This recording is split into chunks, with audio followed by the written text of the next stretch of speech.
Le modeleur est avant tout un outilleur capable de voir les formes en volume. Et avec la réalisation de cet outillage, il pourra réaliser des modèles de fonderie, des avant-modèles de plasturgie, des outils d'emboutissage, donc c'est vrai des secteurs très variés, très divers. Mais aussi à partir du moment où il est capable de voir les choses dans l'espace, en volume, il sera celui capable de réaliser, de concrétiser des idées. Et le modeleur est aussi, sous cet angle, un maquettiste. Nous sommes des prototypistes, nous travaillons en amont de l'outilleur final qui va réaliser l'outillage en acier. Nous sommes complémentaires au métier de mouliste, mais nous n'avons pas la même vocation. Donc notre profession a beaucoup évolué depuis 10 ans. Spécifiquement, nos métiers étaient extrêmement manuels. Avec l'arrivée des nouveaux moyens automatisés, voire robotisés, le manuel, au lieu de disparaître, s'est renforcé et a pris toute son importance et toute une valeur ajoutée qui fait encore aujourd'hui notre spécificité de société de services de proximité. Notre métier consiste à apporter aux donneurs d'ordre des moyens et des outils pour réduire leurs délais et leurs coûts lors de conception de nouveaux produits.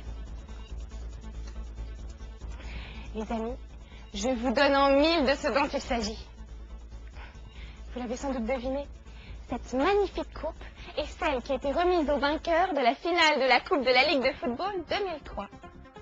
Nous avons la chance de pouvoir assister à quelques phases de sa réalisation. En partant du croquis du designer, on numérise la coupe en 3D, on l'usine sur une phaseuse à commande numérique, on usine tous les motifs.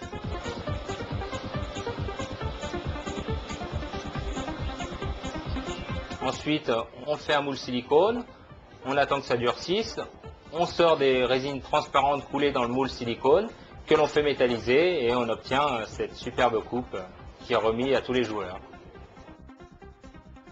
C'est sympa hein, ce que vous avez vu. Moi, j'en apprends continuellement sur cette profession. En conduisant ma voiture, jamais il m'était venu à l'idée que des modeleurs aient su fabriquer les toutes premières formes qui ont donné vie au véhicule. Par exemple, l'autre jour, j'ai découvert la fabrication du modèle du tableau de bord de cette voiture. C'est ce modèle qui a servi à créer ensuite un premier moule pour la fabrication en grande série. Comme vous le voyez, tous les détails sont présents sur ce modèle.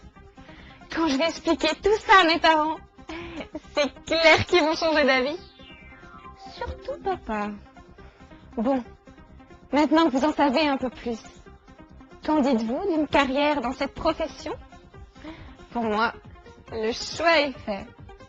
Je serais d'avis que vous écoutiez les témoignages de quelques personnes exerçant cette profession. Ils vous parleront beaucoup mieux que moi de leur passion.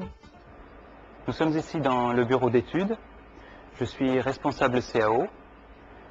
Ma fonction consiste essentiellement à la réalisation d'études d'outillage en CAO et je suis accessoirement capable de la programmation FAO et de l'exécution des parcours sur les machines à commande numérique. Donc nous sommes ici dans la partie études de l'entreprise où nous générons tout ce qui est fichier informatique. Donc c'est-à-dire qu'on rend une pièce physique, d'abord elle est numérisée pour qu'elle soit virtuelle. Ensuite ce fichier-là est transmis aux machines de fabrication où nous générons différents types de prototypes. Les prototypes soient réalisés par le procédé de stéréolithographie qui est un procédé en fait de polymérisation d'une résine. Donc c'est un empilage de couches. Ou alors le second procédé qui est le fruitage de poudre, qui est par fusion, on vient en fait polymériser des grains de poudre entre eux. Alors mon travail ici est opérateur CAO. Ce travail consiste à réaliser des études papier et des études CAO pour la sous-traitance ou en interne dans l'entreprise. Ces études au final seront destinées à l'aéronautique ou à l'automobile. Donc ici, nous sommes devant une machine de prototypage rapide qui utilise le principe du fruitage de poudre. Donc j'ai découvert ce métier en arrivant dans l'entreprise en fait, parce qu'il y a très peu d'utilisateurs de cette technologie en France et c'est surtout en fait dédié à la prestation de services. Cette technique permet d'obtenir des formes très complexes que l'on ne pourrait obtenir par usinage ou du moins pour un coût beaucoup plus élevé.